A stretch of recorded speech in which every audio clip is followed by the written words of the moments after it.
Ceci est un livre audio autogénéré par Google. Livre 5. Les ESPECES de mouvement. Synopsis du livre 5. Leçon 1. 638 Ensuite, Aristote divise le mouvement. D'abord, il traite de la division du mouvement en espèces. D'abord, il distingue entre le mouvement par soi et le mouvement par accident. Leçon 2. 649 Ensuite, il divise le changement et le mouvement par soi en leurs espèces. D'abord, il divise le changement en ses espèces, dont l'une est le mouvement. Leçon 3. 660 Ensuite, il subdivise le mouvement en ses espèces. D'abord, il énonce les espèces de mouvement. 661 D'abord, une condition de la division du mouvement en ses parties. 662 Ensuite, il explicite la condition susdite. D'abord, dans les genres autres, il n'y a pas de mouvement. Leçon 4. 678 Ensuite, il conclut comment il y a mouvement dans ces trois genres. 683 Ensuite, il montre les trois modes selon lesquels on dit immobile. Leçon 5. 684 Ensuite, Aristote traite de l'unité et de la contrariété du mouvement dans ses espèces. D'abord, il donne quelques définitions préalables. Leçon 6. 695 Ensuite, il poursuit, traiter de l'unité et de la diversité des mouvements. D'abord, il détermine de l'unité et de la diversité du mouvement. D'abord, il distingue l'unité du mouvement selon trois modes communs. Leçon 7. 703 Ensuite, il entend le prouver et subdivise chacun d'eux. Leçon 8. 715 Ensuite, la contrariété des mouvements comme espèce de la diversité. D'abord, il explicite la contrariété dans le mouvement et dans le repos. D'abord, il détermine de la contrariété du mouvement. Leçon 9. 727 Ensuite, il détermine de la contrariété du repos. Leçon 10. 737 Ensuite, il soulève certaines questions au sujet de la contrariété susdite. Leçon 1. Mouvement par soi et par accident. 638 D'abord, Aristote distingue le mouvement par soi du mouvement par accident d'abord de trois façons. 639 D'abord, du côté du mobile. 640 Ensuite, du côté du moteur. 641 Ensuite, du côté du terme. D'abord, il fait précéder de préambule. D'abord, il pose les 5 prérequis au mouvement. 642 Ensuite, il les compare mutuellement. D'abord, il compare le mobile aux deux termes du mouvement. 643 Ensuite, il compare les deux termes du mouvement l'un avec l'autre. 644 Ensuite, il résout un doute en 3 étapes. 645 Ensuite, il divise en 3 le mouvement du côté des termes. 646 Ensuite, il épilogue sur ce qui a été dit. 647 Ensuite, il faut laisser le mouvement par accident et déterminer le mouvement par soi d'abord, il montre la proposition. 648 Ensuite, il manifeste que le mouvement est dans les intermédiaires. Aristote, chap. 1, 224 à 21, 224 b 34. Triple distinction entre mouvement par soi et mouvement par accident. 638 Après avoir traité du mouvement globalement et de ses attributs, Aristote aborde maintenant ses différentes espèces. Il commence par distinguer le mouvement par soi du mouvement par accident, et ceci de 3 points de vue. 639 Du point de vue du mobile, tout ce qui change, subit le changement de 3 façons. Quelque chose change par accident, lorsque nous disons par exemple que le musicien marche, du fait que cet homme qui marche se trouve être musicien. Quelque chose est dit changer dans l'absolu, parce qu'un de ses aspects a changé. C'est le cas de tout changement partiel comme l'altération. On dit l'animal guérit parce que son œil ou son thorax, qui sont des organes de son corps, a guéri. Quelque chose change, non par accident ni partiellement, mais parce qu'il est mu exactement et par soi. Exactement exclut le mouvement partiel, et par soi exclut le mouvement par accident. Ce mobile par soi diffère selon les espèces de mouvement. L'altérable est le mobile de l'altération, l'augmentable celui de l'augmentation. Il diffère en outre spécifiquement comme le soignable qui est modifié par les soins, diffère du chauffable, qui est mu par chauffage. 640 du point de vue du moteur. On peut s'attendre aux mêmes divisions que précédemment car quelque chose est dit mouvoir de trois façons. Par accident, comme le musicien qui construit. Partiellement, dans la mesure où c'est une partie qui meut. On dit par exemple qu'un homme frappe lorsque c'est sa main qui a heurté. Exactement et par soi, comme le médecin qui soigne. 641 du point de vue du terme, du mouvement.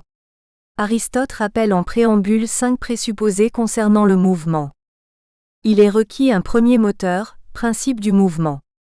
Il est requis un mobile qui soit mu. Il est requis le temps durant lequel se déroule le mouvement. En outre sont indispensables les deux termes du mouvement. Un départ d'où commence le mouvement. Un but vers lequel il progresse. Car tout mouvement passe d'un état vers un autre. 642 ensuite, il rapporte le mobile aux deux extrémités du mouvement. L'objet mu exactement et par soi diffère du terme attendu du mouvement comme du terme d'origine. Observons par exemple le triplet, bois, chaud et froid. Dans le mouvement de réchauffement, c'est bois qui est sujet mobile, chaud le terme de destination et froid le point de départ. Or on a dit que ce qui est mu en premier diffère de chacun des termes. Rien en effet n'interdit que l'un des termes du mouvement soit le mobile par accident. Ainsi le sujet bois est ce qui chauffe par soi, mais le froid qui est privation et contraire chauffe par accident. On prouve que le mobile est autre que ses limites, du fait que le mouvement est intrinsèque à un sujet comme le bois. Il n'est pas dans les extrémités, comme il n'est pas non plus dans l'espèce blanc ni dans l'espèce noire. Car c'est ce qui renferme le mouvement qui est mu. Une borne ni ne meut ni n'est mue, qu'elle soit une qualité comme dans l'altération, un lieu dans le déplacement ou une quantité comme l'augmentation ou la diminution. Le moteur meut le sujet vers où tend le mouvement, c'est-à-dire le terme de destination.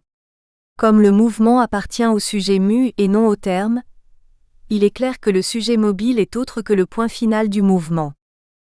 643. Puis le philosophe compare mutuellement les deux termes du mouvement. On baptise un changement davantage par son terme de destination que par son point de départ. Ainsi, corruption vient du changement vers le non-être, quoique l'objet corrompu change à partir de l'être. C'est le contraire pour la génération, dont le but est l'être, même si elle provient du non-être. Génération est un nom qui provient de l'être, alors que corruption provient du non-être. La raison en est que le changement abolit le point de départ et procure le point d'arrivée. Le mouvement semble donc entretenir une répulsion envers son origine, ainsi qu'une convenance envers sa destination. C'est pourquoi son nom provient de cette dernière. 644 Aristote résout une interrogation en 3 étapes. Il avance d'abord 2 préalables. On a dit ce qu'est le mouvement. À propos de ce qu'on vient d'évoquer, l'espèce, la qualité, le lieu et l'affection, la qualité subie, sont des termes de mouvement mais ne sont pas en mouvement. Il n'y a pas de mouvement en eux, on l'a dit. Ainsi de la science qui est espèce, ou de la chaleur qui est affection et qualité subie. Il ajoute un 3e point sur lequel on peut s'interroger. Les affections et qualités subies comme le chaud et le froid ou le blanc et le noir, n'étant pas moesses, sont-elles des mouvements ? Il pousse la réponse affirmative à l'incohérence. La blancheur est le terme de la tension d'un mouvement. Si donc elle est elle-même en mouvement, un mouvement serait fin d'un mouvement, ce qui ne peut se produire. Aristote en conclut donc la vérité. Ce n'est pas la blancheur qui est mouvement mais le blanchissement. Il précise selon toute vraisemblance, car il n'a pas encore démontré que le mouvement ne peut s'achever par un mouvement. 645. Les termes du mouvement sont autres que le mobile et le moteur. Par conséquent, outre la division du mouvement liée aux 2 derniers, il en est une 3e liée à ses limites. Cette division s'appuiera sur le terme d'arrivée, plutôt que sur le point de départ pour la même raison pour laquelle le mouvement reçoit son nom, comme on l'a dit. Du côté des termes, on peut en effet remarquer dans le mouvement de l'accidentel, du partiel et par autrui, et de l'exact et par soi. On qualifiera de par accident le fait que l'objet en train de blanchir est devenu connu d'une personne car se faire comprendre est contingent pour une couleur blanche. Si l'on dit de l'objet blanchissant qu'il a changé de couleur, ce sera partiel, car on tient ce propos en raison du fait que le blanc fait partie des couleurs. Il en est de même si, de quelqu'un se dirigeant vers Athènes, je dis qu'il va en Europe. Si maintenant j'affirme que ce qui blanchit change pour la couleur blanche, c'est exact et par soi. On ne divise cependant pas le mouvement du côté du temps qui est l'élément restant, car celui-ci s'y rapporte comme une mesure extrinsèque. 646 Aristote conclut en récapitulant ses propos. On voit comment un objet se meut par soi ou par accident ou par autre chose, c'est-à-dire partiellement. On comprend aussi comment ce qui est exact et par soi se remarque autant dans le moteur que dans le mobile. On a dit en outre ce qu'est le mouvement exact et par soi, et ce qu'est le mobile exact et par soi. Enfin, on a montré que le mouvement n'est pas dans l'espèce, la qualité, qui est terme du mouvement, mais dans ce qui est mu ou dans le mobile selon son acte, ce qui revient au même. Abandon du mouvement par accident, et focalisation sur le mouvement par soi. 647 Il faut laisser tomber le mouvement par accident, que ce soit du côté du moteur ou du mobile ou des termes. Ce mouvement est indéterminé. Il est partout quant au terme, en tout temps et en tout sujet ou moteur. Une infinité d'accidents peuvent advenir. Tandis que le changement non accidentel n'est pas partout, mais seulement dans les contraires ou leurs intermédiaires pour ce qui est des mouvements quantitatifs, qualitatifs ou locaux, et dans les contradictoires pour la génération et la corruption, dont les termes sont l'être et le non-être, cela transparaît à l'induction. L'art ne tient compte que de ce qui est défini, et il n'y a pas d'art de l'infini. 648 Aristote précise comment le mouvement est dans les intermédiaires. Il se peut qu'un changement parte d'un intermédiaire vers l'un des extrêmes ou l'inverse, car le milieu peut se regarder comme le contraire de chacun des extrêmes. Par sa convenance avec chacun d'eux, il est en quelque sorte l'un et l'autre. On peut le dire ceci envers cela, et cela envers ceci. Par exemple, la voix moyenne peut être dite grave envers l'aigu mais aussi aiguë envers la grave. Pareillement le gris est blanc au regard du noir, et inversement. Leçon 2. Les ESPECES du changement. 649 D'abord, Aristote pose la division du changement. 650 D'abord, quelques préalables nécessaires à cette division. 651 Ensuite, il conclut la division du changement. 652 Ensuite, il exclut une objection. 653 Ensuite, il manifeste les parties de la division. D'abord, il manifeste deux parties de la division. 654 D'abord, une première partie. 655 Ensuite, l'autre partie. 656 Ensuite, il montre qu'aucune des parties susdites n'est un mouvement, d'abord par deux raisons que la génération n'est pas un mouvement. 658 Ensuite, que la corruption n'est pas un mouvement. 659 Ensuite, il conclut que la partie restante de la division est le mouvement. Aristote, chap. 1, 224b 35 225b 4. Aristote divise le changement en génération, corruption et mouvement. 649 La définition du mouvement par Aristote retenait une signification du nom qui s'appliquait communément à tous les changements. C'est désormais le terme changement qu'il prend au sens où il divise changement et mouvement par soi, en leurs espèces. Il utilisera le terme mouvement, plus strictement comme une espèce de changement. 650 Avant d'exposer sa division, le philosophe énonce quelques préalables nécessaires. Tout changement part d'un état pour tendre vers un autre. C'est ce qu'évoque le terme même de mutation, qui dénote la postériorité d'un état par rapport au précédent. Il est dès lors nécessaire que tout objet changé l'ait été d'une des quatre façons suivantes. Ou bien il s'agit de deux termes positifs, et l'on dit qu'une chose est changée d'un sujet vers un sujet. Ou bien le terme d'origine est positif et celui de destination négatif, et nous parlons d'un mouvement depuis un sujet vers un non-sujet. Ou bien c'est l'inverse et nous parlons de mouvement à partir d'un non-sujet vers un sujet. Ou bien les deux termes sont négatifs, et nous disons qu'un mouvement part d'un non-sujet vers un non-sujet. Par sujet, nous n'entendons pas ici le siège de la forme, mais tout ce qui a un sens positif. 651 À partir de là, Aristote conclut sa division. Il y a nécessairement trois espèces de changements. L'un procédant d'un sujet vers un autre sujet, lorsque par exemple, un objet change de blanc à noir. Un autre procédant d'un sujet vers un non-sujet, comme le passage d'être à non-être. Un autre encore allant d'un non-sujet à un sujet, comme le devenir de non-être à être. 652. Puis il exclut une objection. On pourrait opposer qu'ayant avancé 4 modes de changement, on devrait conclure à 4 espèces et non 3 seulement. Mais il rejette l'éventualité d'une espèce de changement allant de non-sujet à non-sujet. Tout changement se déroule entre des opposés, ce que ne sont pas deux négations. Elles ne sont ni contraires ni contradictoires. La preuve en est qu'elles peuvent coexister en vérité, en un seul et même sujet. La pierre par exemple n'est ni saine ni malade. Or le changement par soi provient exclusivement de contraires ou de contradictoires, et on ne peut le constater dans le passage de la négation à la négation, qui ne peut être qu'un changement par accident. De même qu'un objet devient noir à partir de blanc, de même, mais par accident il devient non blanc à partir de non noir. C'est ainsi qu'on peut parler de changement du non-sujet vers le non-sujet.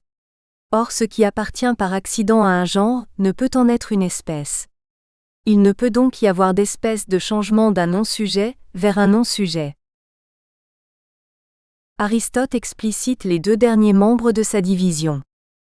654. Aristote commence par clarifier le second des 2 derniers membres de la division.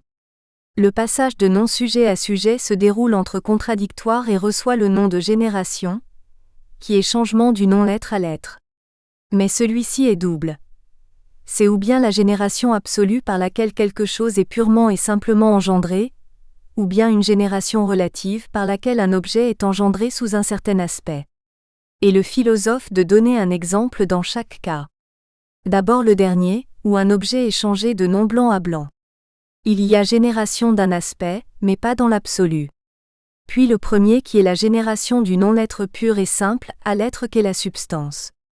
Il s'agit d'une génération absolue, au sens où nous disons que quelque chose advient ou non, purement et simplement la génération étant un passage du non-être à l'être, on qualifie un objet d'engendré, dans la mesure où de non-être, il devient être. Mais lorsque de non-blanc, il devient blanc, il n'est pas passé de non-être absolu à être absolu. Ce qui change réellement, c'est le sujet. Le sujet du blanc est un être en acte. Or il demeure durant tout le changement, de sorte qu'un être en acte était aussi au principe du changement, à parler absolument, mais il n'y avait pas d'être en acte de ceci, à savoir blanc, et c'est pourquoi on ne dit pas advenir absolument, mais advenir ceci, autrement dit blanc. Le sujet de la forme substantielle n'est pas un être en acte, mais uniquement en puissance. C'est la matière première. Elle est au principe de génération en qualité de siège de la privation, et au terme en tant qu'informé. C'est la génération substantielle qui est le devenir absolu. Seule la génération relative est la matérialisation d'une forme qui présuppose antérieurement une autre forme, pas la génération absolue, car la forme rend l'être en acte. 655. Aristote développe l'autre membre de sa division. On appelle corruption le changement allant d'un sujet vers un non-sujet. Elle est absolue lorsqu'elle va de l'être substantiel vers le non-être, et relative quand elle est la négation de n'importe quel fait positif, comme de blanc vers non-blanc, qui est une corruption partielle, de la même façon que la génération. Ni génération ni corruption ne sont un mouvement. 656. Aristote démontre d'abord par 2 arguments que la génération n'est pas un mouvement. Ce qui n'existe absolument pas en qualité d'objet concret, ne peut être mu, car on ne peut mouvoir ce qui n'est pas.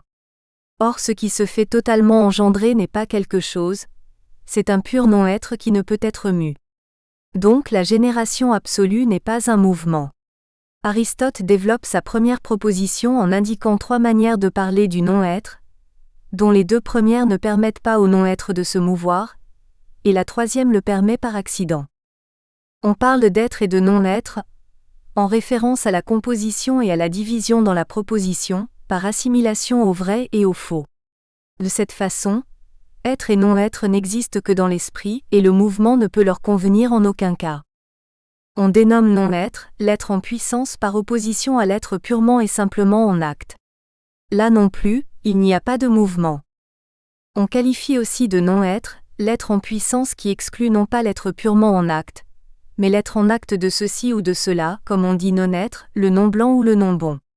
Ce type de non-être ne peut se mouvoir que par accident, parce qu'il relève d'un objet en acte et mobile, comme un homme non blanc. Le non-être objet concret pur et simple n'est mobile en aucune façon, ni par soi ni par accident, c'est évident car on ne peut mouvoir le non-être. Il est donc impossible à la génération d'être un mouvement, car c'est ce qui n'existe pas qui advient ou est engendré. On a certes dit que du non-être pouvait provenir quelque chose par accident, et par soi de l'être en puissance. Néanmoins, il demeure vrai d'affirmer que le devenir absolu caractérise ce qui n'existe absolument pas. Cet objet-là ne peut donc être mu, et pour la même raison, il ne s'arrête pas. La génération n'est ni un mouvement, ni un arrêt. Sinon, on soutient l'incohérence du mouvement et du repos du non-être. 657 Tout mouvement est localisé. Or le non-être n'a pas de place, sinon on pourrait l'assigner quelque part. Donc ce qui n'existe pas, n'est pas en mouvement, pour les mêmes raisons que plus haut. Notre première proposition apparaît donc vraie, du fait que le déplacement est le premier de tous les mouvements. Tout être en mouvement l'est quant au lieu, et existe par conséquent en un lieu. Ceci ôté, tout le reste disparaît. 658 Puis il explique comment la corruption n'est pas un mouvement. Au mouvement ne s'oppose que le mouvement ou le repos. Or la génération n'est ni l'un ni l'autre, et la corruption est son opposé. Donc cette dernière n'est pas un mouvement. 659 Aristote conclut que le mouvement ne peut être que le membre restant de sa division. C'est une espèce de changement contenant un état postérieur à un autre, comme le sous-entend l'idée de changement. Mais il n'est ni une génération ni une corruption, qui sont des changements relevant de la contradiction. Reste donc dans les limites de la triple espèce de changement, que le mouvement soit un changement allant d'un sujet vers un sujet, de sorte que ce sont deux sujets, deux états positifs, qui suscitent la contrariété des termes et de leurs intermédiaires. Car la privation est aussi une sorte de contraire, que l'on nomme parfois positivement. Nu est une privation alors que blanc et nerf sont des contraires. Leçon 3. Les ESPECES de mouvement. 661 D'abord, Aristote pose une condition de la division du mouvement en ses parties. 662 Ensuite, il explicite la condition susdite. D'abord, dans les genres autres que les trois susdits, il ne peut y avoir mouvement. D'abord, il passe sous silence trois prédicaments. 663 Ensuite, il montre que dans le genre substance, il n'y a pas de mouvement. 666 Ensuite, qu'il n'y a pas de mouvement dans le genre envers quelque chose. 668 Ensuite, qu'il n'y a pas de mouvement dans les genres action et passion. D'abord, elles ne diffèrent pas du mouvement en sujet, mais ajoutent une notion. Ensuite, il propose ce qu'il entend prouver. 669 Ensuite, 6 raisons contre le changement de changement. 677 Ensuite, comment il peut y avoir changement de changement. Aristote, chap. 1 à 2, 225b5, 226 à 22. Conditions préalables à la division du mouvement. 660 Après avoir divisé le changement en génération, corruption et mouvement, Aristote différencie les espèces de ce dernier en partant du fait qu'il y a une même science des opposés. 661 Le mouvement va d'un sujet à un autre. Or ces sujets relèvent d'une catégorie. Les espèces de mouvement se distinguent donc en fonction des prédicaments, puisqu'un mouvement reçoit son nom et sa spécification de son terme, avons-nous déjà dit. Si donc les catégories sont divisées en 10 genres d'êtres, tels que substance, qualité, été, où 3 d'entre eux connaissent le mouvement, il est nécessaire qu'existent 3 espèces de mouvements. Le mouvement dans le genre quantité, celui dans la qualité et celui dans la localisation, aussi dit selon le lieu. Comment il appartient à ces genres, et comment il appartient à l'action et à la passion, cela a été expliqué. Il nous suffit maintenant de dire brièvement que tout mouvement relève du même genre que son terme. Non pas que le mouvement vers la qualité soit une espèce de qualité, mais il se ramène à la catégorie qualité, comme la puissance se ramène au genre de l'acte, du fait que tout genre d'être se divise en puissance et acte. Voilà pourquoi le mouvement, qui est acte inachevé, doit être ramené au genre de l'acte achevé. Cependant, en qualité de mouvement affectant ceci ou cela, ou bien allant de ceci vers cela, il relève des catégories action et passion. Aristote explore les catégories où il n'y a pas de mouvement. 662 Hormis les trois genres susdits, il ne peut y avoir de mouvement. Aristote passe sous silence la temporalité, la configuration et l'avoir. Temporalité veut dire être dans le temps. Or celui-ci est mesure du mouvement, et pour la même raison qu'il n'y a pas de mouvement dans l'action et la passion, qui appartiennent elles-mêmes au mouvement, il n'y en a pas non plus dans la temporalité. La configuration, quant à elle, révèle un ordre des parties, ordre qui est une relation. Avoir, enfin, indique une aptitude du corps à ce qu'on lui ajoute. Il ne peut donc pas y avoir de mouvement en eux, comme il ne peut y en avoir dans la relation. Il n'y a pas de mouvement non plus dans le genre substance. Tout mouvement s'insère entre des contraires, or rien n'est contraire à la substance. Il n'y a donc pas de mouvement substantiel. 663 On peut cependant douter de cette affirmation, car le même philosophe assure que le feu est contraire à l'eau. Il soutient aussi que le ciel n'est ni engendrable, ni corruptible parce qu'il n'a pas de contraire. Semble donc demeurer le fait que le corruptible est soit contraire, soit composé de contraires. Certains ont prétendu qu'une substance pouvait en contrarier une autre, comme le feu, l'eau selon la forme et non selon le sujet. Mais à ce compte, la preuve d'Aristote tombe. Il suffirait au mouvement de la substance que les formes substantielles soient contraires et il y aurait mouvement d'une forme vers une autre comme dans l'altération du sujet, où il n'y a pas de contraire au sujet, mais entre les formes. Et pour le dire autrement, le feu est contraire à l'eau du point de vue de l'activité et de la passivité des qualités que sont le chaud et le froid, ou l'humide et le sec, mais non du point de vue des formes substantielles. On ne peut soutenir que la chaleur est la forme substantielle du feu, si par ailleurs, elle est accident du genre qualité. Ce qui relève du genre substance ne peut être accident de quoi que ce soit. Pourtant cette réponse contient encore une difficulté. Les propriétés dépendent évidemment des principes du sujet que sont la matière et la forme. Si donc les caractéristiques de l'eau et du feu sont contraires, en raison du fait que les principes des contraires sont eux-mêmes contraires, les formes substantielles doivent l'être aussi. On démontre en outre que tout genre se scinde en différences contraires. Or celles-ci proviennent de la forme. Il paraît bien y avoir contrariété des formes substantielles. 664 Il faut donc tenir que la contrariété des différences afférentes au genre s'extrait d'une racine commune à toutes. Entendons la plénitude et le manque, opposition à laquelle toutes les autres contrariétés se réduisent comme on l'a établi antérieurement.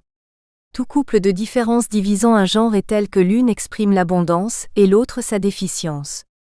Raison pour laquelle Aristote voit les définitions des objets comme des nombres dont le chiffre varie par addition ou soustraction d'une unité.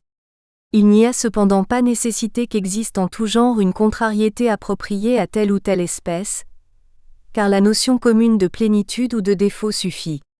Les contraires étant les plus éloignés, il faut qu'en chaque genre où il y a contrariété, on remarque des extrêmes entre lesquels s'insère tout ce qui appartient au genre.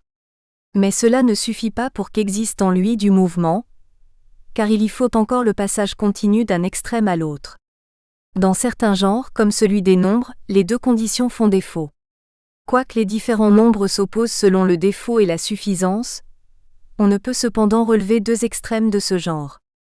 S'il existe bien un minimum, à savoir 2, il ne saurait y avoir de maximum. Il n'y a pas non plus de continuité car tout nombre est formellement le produit de l'unité, laquelle est indivisible et n'est pas continue avec l'unité suivante. Est comparable la situation du genre substance, qui contient des formes spécifiques différentes, s'échelonnant du manque à la plénitude selon leur degré de noblesse. C'est pour cette raison que des formes différentes donnent lieu à des caractéristiques différentes, comme on l'a objecté. Cependant, une forme spécifique comme telle n'est pas contraire à une autre, tout d'abord parce qu'il n'existe pas de formes extrêmes entre lesquelles s'ordonneraient des intermédiaires. Au contraire, la matière, tandis qu'elle est dépouillée d'une forme, peut indifféremment et dans le désordre recevoir n'importe quelle autre.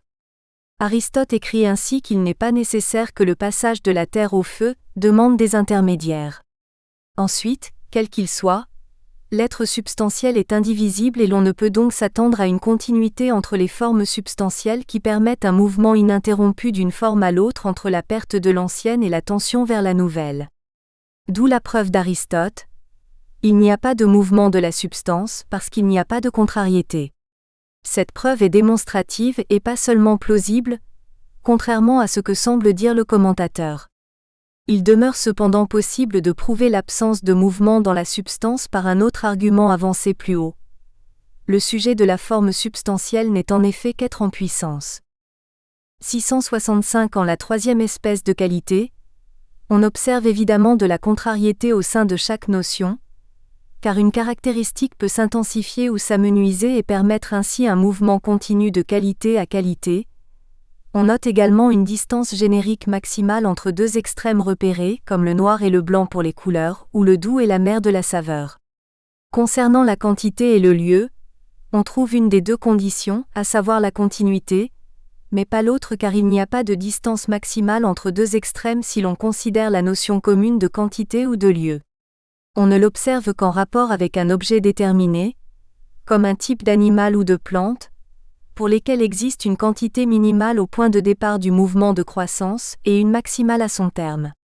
Il en est de même pour le lieu où deux termes sont extrêmes par comparaison au mouvement, dont l'un est le point de départ et l'autre celui d'arrivée, que ce mouvement soit naturel ou contraint. 666 Il n'existe pas non plus de mouvement dans le genre du relatif. En tout genre sujet par soi au mouvement, rien n'apparaît de nouveau qui n'ait été changé. Une couleur ne se renouvelle qu'avec l'altération du support coloré.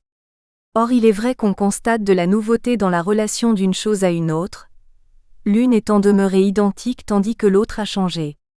Le mouvement n'appartient cependant pas par soi à la relation, mais seulement par accident, dans la mesure où un changement fait apparaître une nouvelle relation. Par exemple, un changement de quantité peut entraîner l'égalité ou l'inégalité, et un changement qualitatif, la similitude ou la dissimilitude. 667 Ce qu'on vient de dire ne semble pas poser de difficulté dans certains cas, mais pas partout. Certaines relations ne sont pas réellement inhérentes au sujet dont elles sont prédiquées. Cela peut se remarquer des deux termes, lorsqu'on dit par exemple que le même est même que le même. Cette relation d'identité se multiplierait à l'infini si quelque chose était semblable à lui-même d'une relation ajoutée. N'importe quoi est évidemment semblable à lui-même. Cette relation est donc purement de raison, car c'est cette faculté qui prend une seule et même réalité pour chacun des termes de la relation. Ainsi en va-t-il de beaucoup d'autres choses. Certaines autres relations sont réelles pour l'un de ces termes, tandis que l'autre n'est que rationnel, comme la science et le connaissable. Connaissable est dit relatif, non pas en fonction d'une relation inhérente, mais parce qu'autre chose y fait référence. Pareillement de la colonne dite à droite de l'animal. Droite et gauche sont des relations réelles de l'animal, si l'on repère en sa physiologie un fondement précis. Mais à l'égard de la colonne, il n'y a aucune réalité hors de la raison, car le monument n'est aucunement disposé à fonder un tel rapport. D'autres relatifs encore, sont sujets d'une inhérence réelle de relations comme l'égalité ou la similitude, car celles-ci s'enracinent dans la quantité ou la qualité. Nombreuses sont les relations de ce genre. Parmi les relations dont un seul terme est inhérent à la réalité, il ne semble pas difficile de considérer que si le terme réel change lui-même, il y ait un nouveau relatif à l'autre terme qui n'a pas changé, puisque rien de réel n'advient à ce dernier. Mais parmi les relations réelles quant à leurs deux termes, il paraît problématique de déclarer relatif quelque chose du fait du seul changement d'autre chose, sans modification du premier, car aucune novation n'advient à une réalité sans transformation de celle-ci. Nous devons donc dire, à propos de quelque chose devenu égal à moi alors que je n'ai pas changé, que cette égalité s'enracinait déjà en moi d'une certaine manière, ce qui lui donne une réalité d'être. Ayant en effet telle quantité, il m'appartient d'être égal à toute chose de même quantité. Aussi lorsqu'un nouvel objet acquiert cette quantité, la racine de notre commune égalité fait aussi partie de ses caractéristiques, et aucune novation ne m'atteint du fait que j'entame une relation d'égalité avec autre chose à la suite de son changement. 668 Il n'y a pas non plus de mouvement dans les genres action et passion. Ils ne diffèrent pas concrètement du mouvement, mais lui ajoutent une notion. Il reviendrait donc au même de prétendre que le mouvement est inhérent à l'agir et au subir, ou qu'il est inhérent au mouvement. Voici ce qu'Aristote entend prouver. De même que le mouvement n'appartient pas au relatif, de même il n'appartient pas non plus à l'action ni à la passion, ni d'ailleurs, absolument parlant, au moteur ni au mu. Il ne peut se faire que le mouvement affecte le mouvement, ni la génération, car ce sont des archétypes de changement. Le changement ne peut non plus s'attribuer au changement qui est leur genre à tous, et pareillement de la corruption. 669 Aristote donne 6 arguments pour nier le changement de changement. Changement de changement peut se comprendre de 2 façons. Le changement affecte le changement comme un sujet qui est mu. Ainsi par exemple, un changement affecte l'homme lorsqu'il évolue du blanc au noir. On imaginerait donc que le changement ou le mouvement concernerait un changement ou un mouvement à titre de sujet, de sorte que ce soit lui qui soit modifié, de la même façon qu'un objet chauffe ou refroidit, ou bien se déplace, ou bien grossit ou diminue. Une telle hypothèse est impossible, car le changement n'est pas du nombre des sujets, puisqu'il n'est pas une substance subsistant par soi.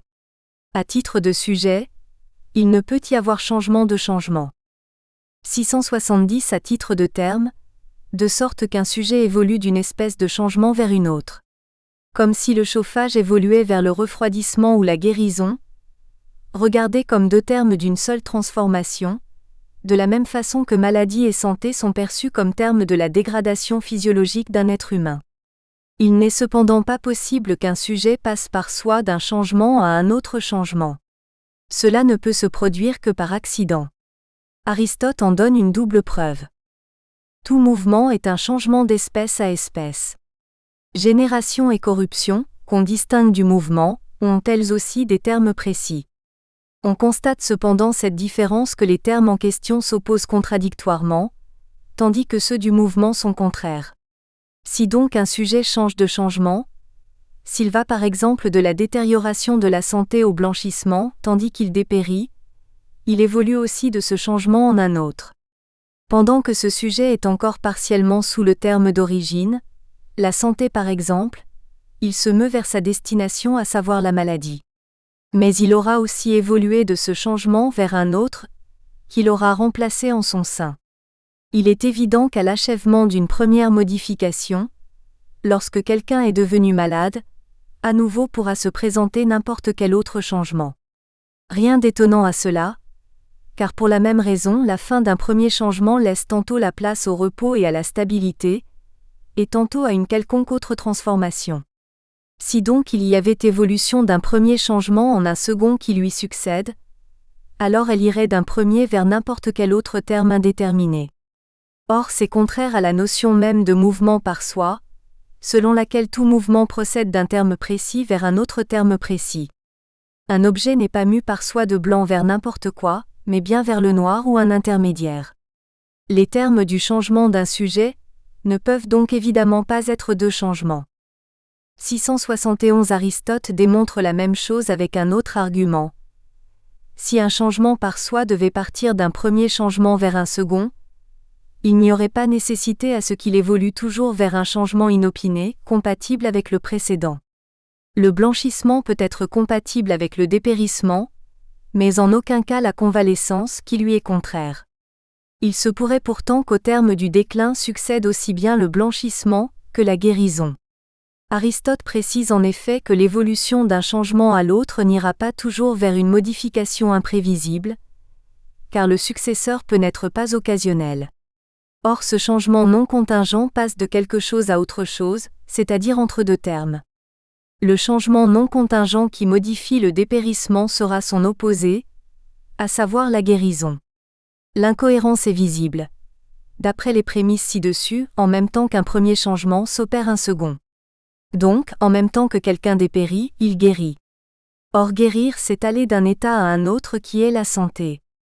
En conséquence, tandis qu'un sujet dépérit, il guérit concomitamment, il poursuit en même temps 2 contraires, ce qui est impossible. Il est donc évident qu'aucun changement n'est par soi évolution vers un autre changement. Mais il peut se produire à l'occasion qu'un objet soit le siège actuel d'un mouvement auquel en succède un autre. Il peut arriver que le souvenir fasse place à l'oubli ou à un autre changement, dans la mesure où le sujet peut acquérir aussi bien la science qu'autre chose comme la santé. 672 Avant de livrer sa seconde raison, Aristote énonce deux argumentations hypothétiques. S'il y a changement de changement ou génération de génération ou de quelque manière que ce soit, on va nécessairement à l'infini, car pour le même motif, la seconde génération connaîtra elle-même une troisième et ainsi perpétuellement. Si changement et génération sont structurés comme changement de changement ou génération de génération, et qu'il y a changement ou génération ultime, il est alors nécessaire qu'il y ait aussi un premier. La preuve en est qu'en supposant engendrer au sens strict quelque chose comme le feu, s'il y a génération de génération, on doit alors dire que cette génération a elle-même été engendrée et que le devenir est lui-même devenu. Mais alors qu'advenait cette génération, l'engendré, le feu, n'existait strictement pas. Car pendant qu'il devient, un objet n'existe pas, et lorsqu'il est advenu, c'est que déjà, il existe. Durant sa génération, le feu n'est pas encore produit et n'existe toujours pas. Mais pour la même raison, la génération de sa génération advient à un moment donné, et de même que lors de la génération du feu, il n'y avait pas encore de feu, de même, lors de la génération du feu, il n'y avait pas encore de génération du feu. Il est donc évident qu'il ne peut y avoir génération du feu, tant que sa propre génération n'est pas achevée. Et pour la même raison, elle-même ne peut se produire tant que la précédente n'est pas accomplie, et ainsi de suite jusqu'à la première. Si donc il n'existait pas de première génération, il n'y aurait pas de dernière non plus, entendons la génération du feu. Mais aller à l'infini dans ce processus, c'est s'interdire un premier changement ou une première genèse. Rien ne commence à l'infini, et aucun changement ni aucune mutation ne s'enchaîne ensuite. Or en l'absence de génération ou de changement, rien n'advient ni ne se meut. S'il y avait génération de génération et mutation de mutation, rien n'adviendrait ni ne serait mu. Notons cependant que cela n'exclut pas le fait qu'un changement puisse suivre à l'infini un autre changement, de manière accidentelle. Il est important de le dire au regard de l'éternité du mouvement, selon l'opinion d'Aristote. Ici, il entend montrer qu'il n'y a pas par soi de changement à l'infini. Sinon, en effet chaque suivant dépendrait perpétuellement d'une infinité de précédents. 673 Un même mouvement est contraire aussi bien à un autre mouvement qu'à l'arrêt. L'ascension s'oppose autant à la descente qu'à la station au sol. Génération et corruption se contrarient également. Or les contraires adviennent par nature à une même chose. Donc tout engendré est corruptible. Mais s'il y a génération de génération, il faut que la génération soit engendrée, donc qu'elle périsse. Or pour être corruptible, il faut être. De même en effet qu'est engendré ce qui n'est pas, de même est détruit ce qui est. Donc lorsqu'advient ce qui doit arriver, lorsqu'un objet est engendré tandis que cette génération existe, elle périt, non pas immédiatement à la fin, ni à un moment ultérieur, mais bien parallèlement, ce qui est incohérent. Considérons cependant la génération comme le terme de ce qui est engendré, en qualité de substance, car la génération est changement vers la substance. Le siège de la génération n'est pas l'objet engendré, mais sa matière. Aristote s'en tient bien à son propos. Un changement ne peut être le terme d'un changement. 674 En toute génération doit exister une matière d'où advient l'engendré, comme en tout changement on constate une matière ou un sujet. Ainsi le corps est le siège des altérations physiques, et l'âme celui des modifications psychiques. Si donc, la génération était engendrée, il y faudrait une matière qui évolue vers l'espèce génération, comme la matière du feu engendrée devient feu. Mais on ne sait désigner une telle matière. À ce même argument, Aristote propose un autre moyen terme, quelle que soit la génération ou le changement, il y faut un terme auquel tend le mouvement. Celui-ci doit être quelque chose de précis qu'on puisse montrer. Or d'une telle chose, il n'y a ni mouvement ni génération. Il ne saurait donc y avoir de génération, ni mouvement de mouvement. 675 L'espèce entretient avec l'espèce le même rapport que le genre avec le genre. Si donc il existe une génération de génération, il faudra que la génération d'un enseignement soit aussi un enseignement. Or c'est évidemment faux, puisque ce qu'engendre l'enseignement c'est la science, et non l'enseignement. Il ne peut donc pas exister non plus, de génération. 676 Un changement s'opérant selon le sujet ou selon le terme. Rappelons qu'on distingue trois espèces de mouvements en fonction de leurs termes, selon la localisation, selon la quantité ou selon la qualité. Une de ces espèces pourra être siège et terme d'une autre, voire d'elle-même. Un déplacement s'altérerait donc, ou même se délocaliserait. On voit mieux l'incohérence dans le concret, qu'en demeurant dans la généralité. On ne peut donc soutenir la réalité d'un changement de changement, ou d'une génération de génération.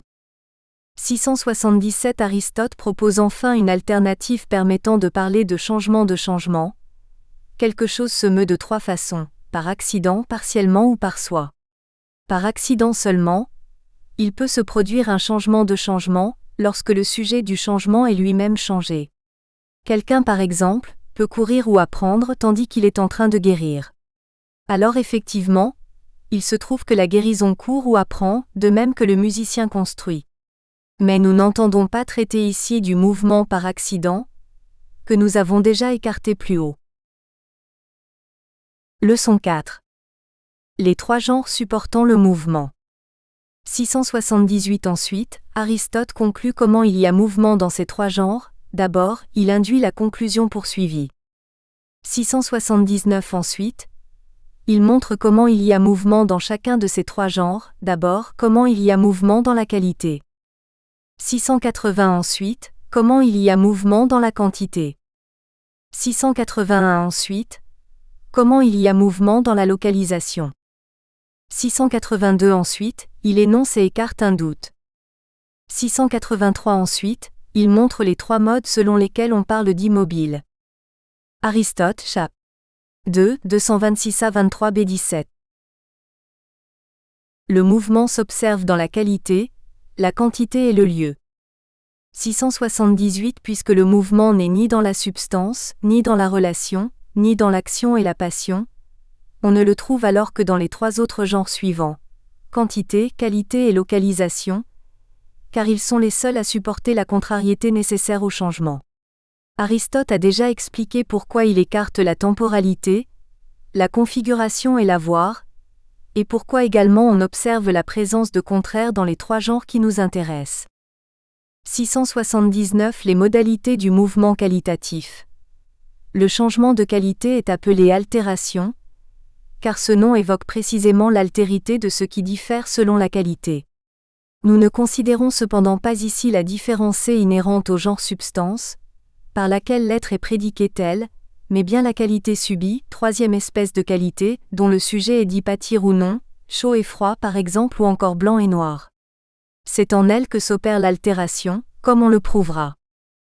680 Les modalités du mouvement quantitatif. Le changement de quantité ne possède pas de nom générique, comme l'altération, mais est dénommé par ses espèces, augmentation et décroissance. La première va du volume insuffisant au volume satisfaisant, tandis que la seconde suit le chemin inverse. 681 Les modalités du mouvement local. Le changement de lieu n'a d'appellation ni générique ni spécifique, mais on lui impose le nom commun de déplacement, bien qu'il ne soit pas approprié à la communauté de tous les mouvements locaux. Sont proprement dit déplacés les objets quittant un lieu où il n'est pas en leur pouvoir de demeurer. Ils ne se meuvent pas par eux-mêmes, mais sont véhiculés par autre chose. On peut donner un nom commun au changement qualitatif, car les qualités sont contraires en raison même de l'appartenance de chaque espèce au genre qualité, tandis que la contrariété quantitative ne relève pas des espèces de quantité, mais de la suffisance ou de l'insuffisance, d'où vient la dénomination spécifique dont on a parlé. Mais à propos du lieu, il n'y a de contrariété qu'en rapport avec les bornes de la distance parcourue. La contrariété est donc totalement extérieure au genre, et le mouvement qui lui appartient ne saurait recevoir de nom, ni en général, ni partiellement. 682 Pour fixer l'espèce à laquelle se rattache un mouvement selon le plus et le moins tel que l'augmentation ou la diminution de blancheur, Aristote soulève puis écarte un doute. On pourrait croire en effet qu'un tel mouvement soit quantitatif, mais il montre que c'est en fait une altération. Un changement demeurant au sein d'une même espèce de qualité, comme la blancheur, est une altération, même s'agissant d'augmentation ou de diminution.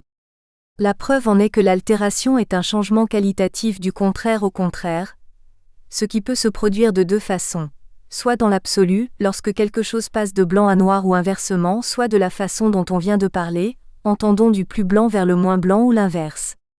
Même ainsi, il s'agit de contrariété, car si l'objet évolue de plus blanc à moins blanc, on peut dire qu'il se modifie du contraire au contraire puisqu'il s'approche d'un des opposés, autrement dit le noir.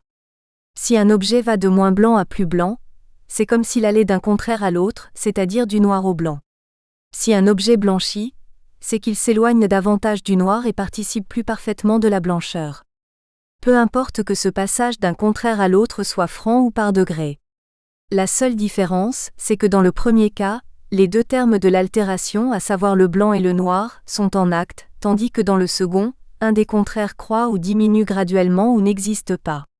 Le philosophe conclut qu'il n'existe manifestement que ces trois espèces de mouvements. Les trois sens du terme immobile. 683 Aristote précise les trois modes selon lesquels on parle d'immobilité. On déclare immobile en un premier sens ce qui n'est en aucune façon naturellement apte à être mu, comme Dieu. De la même façon qu'on déclare invisible ce qui par nature ne l'est pas, comme le son. On qualifie aussi d'immobile ce qu'on ne peut que difficilement mouvoir. Ou bien parce qu'une fois l'objet mis en branle, il se déplace avec lenteur et beaucoup de difficulté, comme le boiteux qu'on juge impotent. Ou bien parce qu'il est difficile d'entamer un mouvement qui demanderait un long travail, ainsi du rocher ou de la montagne qu'on regarde comme immobile. On dit enfin immobile l'objet naturellement apte à être mu, facile à changer, mais qui ne se trouve ni être sujet du mouvement qui lui est naturel, ni dans la direction qui lui convient, ni selon les modalités normales de son mouvement. Seul cet objet est dit reposer, car le repos est le contraire du mouvement. Contraire se prend ici au sens large, car il englobe la privation. Aristote conclut donc que le repos est la privation du mouvement, qu'un objet est susceptible de recevoir. Contraire et privation ne sont en effet pas ailleurs, que dans ce qui est susceptible de l'opposer. Il épilogue enfin sur ses propos, estimant avoir suffisamment montré ce qu'est le mouvement et le repos, combien il y a de changements et lesquels peuvent être appelés mouvements. Leçon 5. Definitions conceptuelles PREAL, ABLES. 684 D'abord, Aristote donne quelques définitions préalables, d'abord il expose son intention. 685 Ensuite, il développe son propos, d'abord il définit ce qui précède, d'abord il définit ce qui appartient à contact. 686 Ensuite, ce qui appartient à ce qui est conséquent, d'abord il définit l'intermédiaire dans la définition de conséquent. 689 Ensuite, il définit ce qui est conséquent et une de ses espèces, la collée. 690 Ensuite, il infère un corollaire de ce qui a été dit. 691 Ensuite, il manifeste ce qu'est le continu et ce qui appartient au continu. 692 Ensuite, il compare mutuellement consécutif, contact et continu, d'abord il compare consécutif avec contact. 693 Ensuite, il compare le contact au continu. 694 Ensuite, il infère un corollaire, ensuite, il récapitule ce qui a été dit et la lettre est évidente. Aristote, chap. 3, 226b18, 227b2. Ensemble, séparés en contact intermédiaire conséquent juxtaposé continu. 684 Après avoir donné les espèces de mouvements, Aristote aborde maintenant l'unité et la contrariété propres à chacune. Mais il lui faut d'abord définir un certain nombre de concepts nécessaires à son propos tels que ensemble, extérieur ou sépare, en contact, intermédiaire et consécutif, juxtaposé et continu. Il doit également établir où ces caractéristiques se retrouvent naturellement. Il énonce ainsi les définitions préalables dont il fera usage dans les démonstrations à venir, tout au long de ce livre, de la même façon qu'Euclide pose des définitions au principe de ses démonstrations. 685 Le philosophe commence donc avec en contact, mais comme il doit se servir de ensemble pour sa définition, il attaque avec cette dernière notion. Au regard du lieu sont dites ensemble, les choses qui sont exactement au même endroit. On qualifie d'exact le lieu propre de chaque objet. Sont déclarés ensemble les objets présents en un unique lieu propre, et non pas dans un lieu commun tel que le ciel qui contient tout et permet de dire que tout est réuni en lui. Il s'agit bien de réunion selon le lieu, et non de simultanéité temporelle, car ce n'est pas le sujet présent. Par opposition seront réputées séparées ou en soi, les réalités n'ayant pas la même place. En contact, se dit des entités dont les extrémités sont associées. La surface est l'extrémité du corps, la ligne celle de la surface et le point celle de la ligne. Deux lignes en contact verront donc leur point limite en contact contenu dans un point du lieu contenant. Cela ne veut cependant pas dire que le localisé déborde du lieu, car la somme de deux points ne donne rien de plus. Cette même raison vaut pour les autres limites. 686 Puis il définit consécutif, et d'abord intermédiaire qui intervient dans cette définition. Au sein de ce qu'un objet est par nature exactement apte à devenir, l'intermédiaire est ce qui ne cesse de changer naturellement, avant que cet objet ne parvienne à l'ultime terme de son changement. Si quelque chose évolue de A à C en passant par B, au cours du mouvement, il atteint B avant de parvenir à C. Les intermédiaires peuvent d'ailleurs être multiples entre deux extrêmes. Entre le blanc et le noir, il y a une multitude de couleurs. Trois choses importent donc de toute façon, les deux bornes et l'intermédiaire. Ce dernier est le chemin à travers lequel le changement conduit à l'étape ultime. Mais cette phase finale est un des contraires, car avons-nous dit, le mouvement va du contraire au contraire.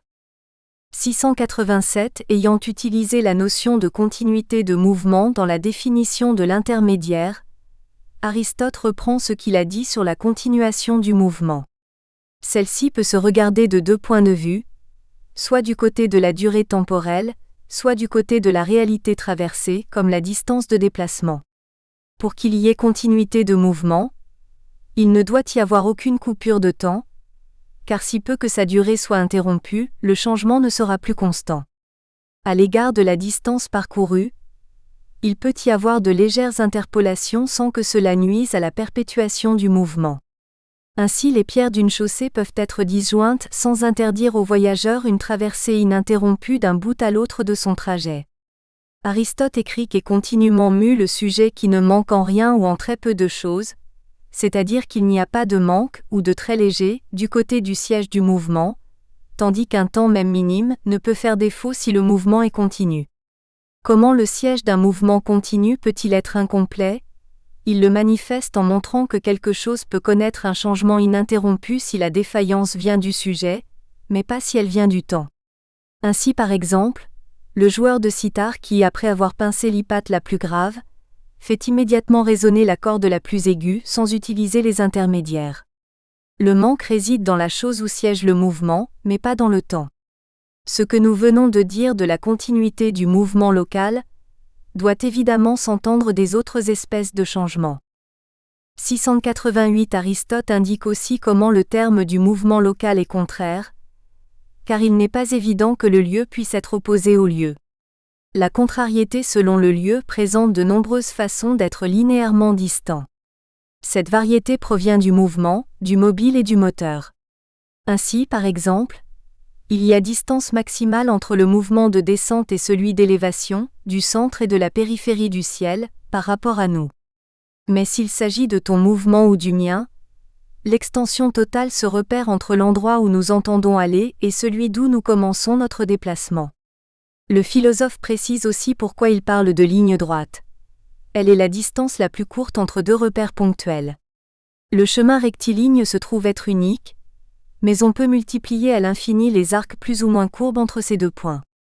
Or toute mesure doit être délimitée, autrement on ne pourrait assurer l'office de la mesure, attestée d'une quantité. On ne peut donc mesurer l'extension totale entre deux endroits autrement que par un segment de droite défini, et certainement pas par une courbe.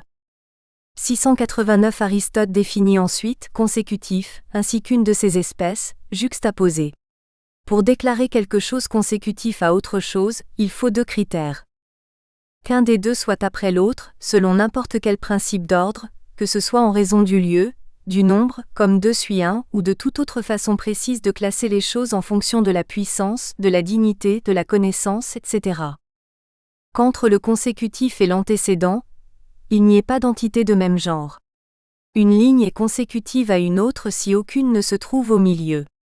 Ainsi en est-il de l'unité à l'unité, ou de la maison à la maison. Mais rien n'empêche quelque chose de succéder directement à autre chose, alors qu'existe entre eux un intermédiaire hétérogène, comme un animal entre deux maisons. L'auteur précise que le conséquent est ce qui suit un principe, car tout ce qui est dit tel laisse au regard d'une réalité à laquelle il est non pas antérieur, mais postérieur. On ne dit pas qu'un succède à deux, ni que la nouvelle lune soit ultérieure, mais l'inverse. Puis il définit un conséquent particulier, le juxtaposé. Tout consécutif n'est pas juxtaposé. Seul l'est, celui qui entre en contact avec l'antérieur sans qu'il y ait d'intermédiaire possible, ni du même genre, ni d'un autre. 690 Aristote infère une conclusion. Étant donné qu'on observe un intermédiaire avant de parvenir au terme d'un changement, que tout changement va de l'opposé à l'opposé, contraire ou contradictoire et qu'entre deux contradictoires, il ne saurait y avoir de médiation, on en conclut que l'intermédiaire se situe toujours d'une certaine façon entre deux contraires. 691 Il explicite la notion de continu et ce qui en relève. Le continu est une sorte de juxtaposé. Lorsque les extrémités de deux réalités en contact ne font qu'un, on les dit continus. Le nom même l'évoque, continu provient de contenant. Si plusieurs composants sont contenus ensemble comme unifiés, il y a alors continuité. Cela ne peut se produire si demeurent deux parois et non pas une seule. La continuation ne peut s'observer que là où les choses sont naturellement faites pour s'unifier par contact. Pour la même raison, un tout est un et continu par lui-même lorsqu'il unifie des parties par enfermement, par accolement ou par quelque autre mise en contact que ce soit, de sorte que de toutes ne subsiste plus qu'une seule périphérie, ou encore lorsque quelque chose jouxte naturellement un autre, comme le fruit naît de l'arbre et le prolonge d'une certaine manière. Hiérarchie entre la consécution, le contact et la continuité. 692 Aristote compare la consécution au contact. La consécution est naturellement le premier des trois états dont nous parlons, si nous entendons par premier ce avec quoi la suite n'est pas convertible. Toute chose en contact est nécessairement consécutive, car il doit exister un ordre entre deux entités qui se touchent, au minimum celui de la disposition. Il n'est au contraire pas obligé que deux objets consécutifs soient tangents. Il peut en effet se produire un ordre des choses sans contact, car matériellement séparés. La consécution s'observe alors selon une primauté d'ordre rationnel, comme dans les nombres, pourtant dépourvus de ce contact présent uniquement dans le continu. Or rationnellement parlant, le nombre est antérieur à la quantité continue, car plus simple et plus abstrait. 693 Il compare ensuite le contact à la continuité. Pour la même raison, le contact est antérieur au continu. La continuité requiert la tangence, tandis que deux objets juxtaposés ne sont pas nécessairement en continuité. Les extrémités de deux entités ne sont pas nécessairement une notion de continuité, lorsqu'elles sont associées, notion de contact. Mais à l'inverse, il est inévitable que leur unité implique leur réunion, car il est possible de dire que l'un est associé à lui-même. Mais qui dit associé, dit relation entre des réalités distinctes qui ne peuvent plus être unifiées. En ce sens, on ne peut parler de contact pour les choses en continuité que dans un sens large. Aristote conclut que l'insertion, c'est-à-dire la continuation par compénétration d'une partie avec l'autre dans l'unification des limites, est la dernière étape dans l'ordre génétique, car le précis est postérieur au commun et l'animal est engendré avant l'homme.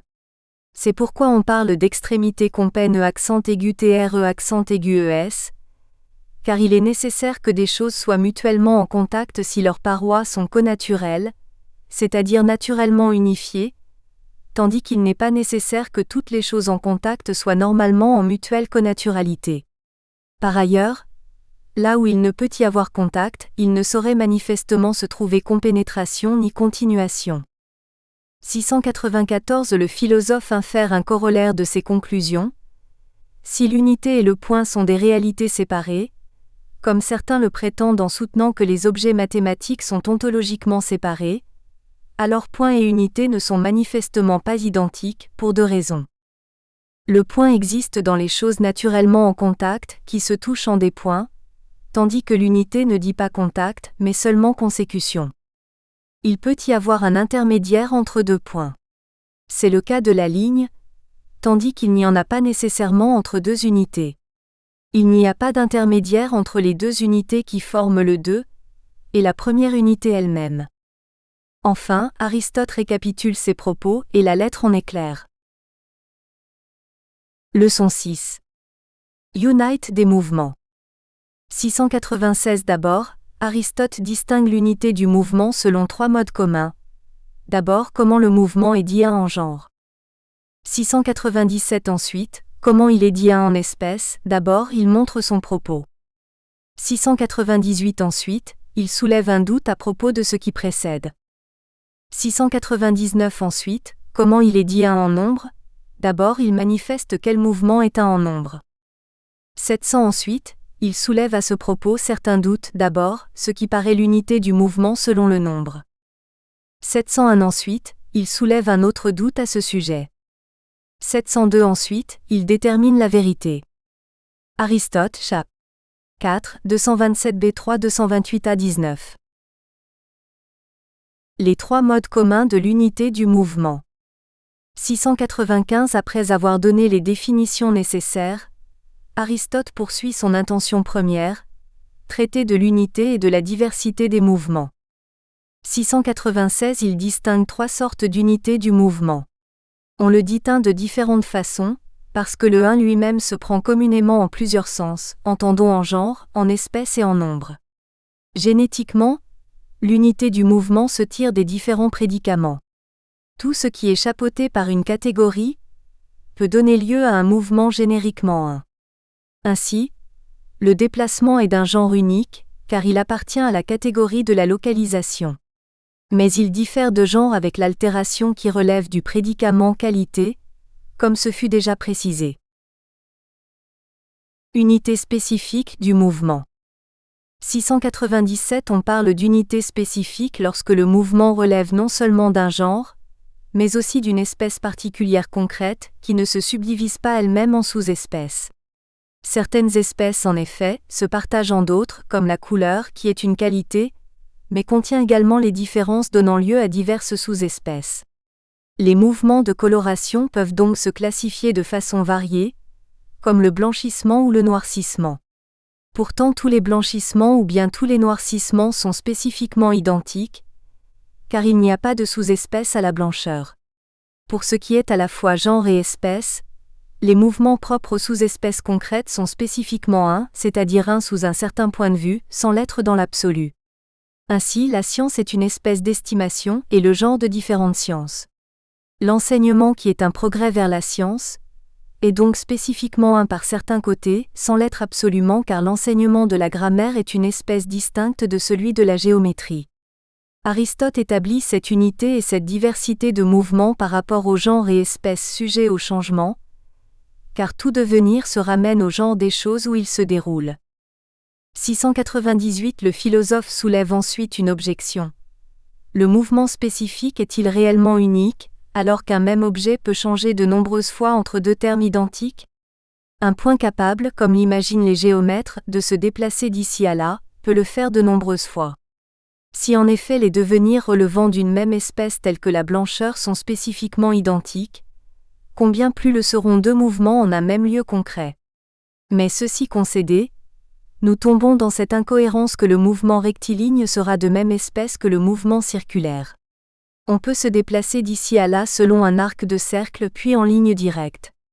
Pareillement, la droite marche de l'animal sera de même nature que la circonvolution par laquelle il contourne. Aristote résout ainsi la question. On a établi que si les sujets de mouvement sont d'espèces différentes, alors les mouvements le sont aussi. Pour que des mouvements soient de même espèce, il est requis l'identité caractérisée non seulement des termes, mais aussi du trajet.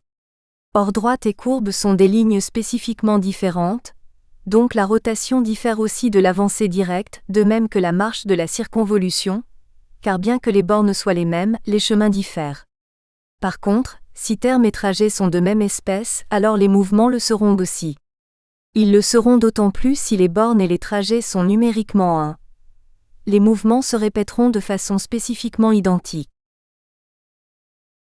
L'unité numérique du mouvement.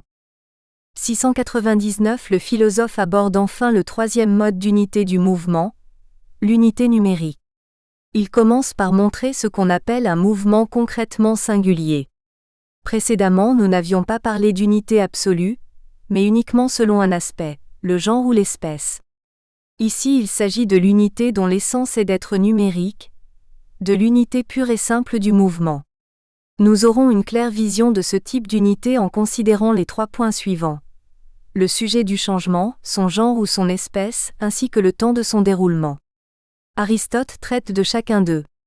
D'abord le sujet, car en tout mouvement il doit y avoir quelque chose qui se meut comme l'homme ou l'or, etc. Il est non moins nécessaire que le mobile, quel qu'il soit, se meuve conformément à un genre ou à une espèce, comme le lieu ou la passion, qualité subie. Il faut encore considérer quand se tient ce changement, car tout être en mouvement l'est en un temps. Ces 3 points peuvent se réunir génériquement ou spécifiquement dans la catégorie où siège le mouvement, comme dans le lieu ou la qualité. Mais au regard du temps, on ne doit pas s'attendre à une unité générique ni spécifique, puisqu'il n'y a qu'une espèce de temps, mais à une unité de consécution et de poursuite ininterrompue.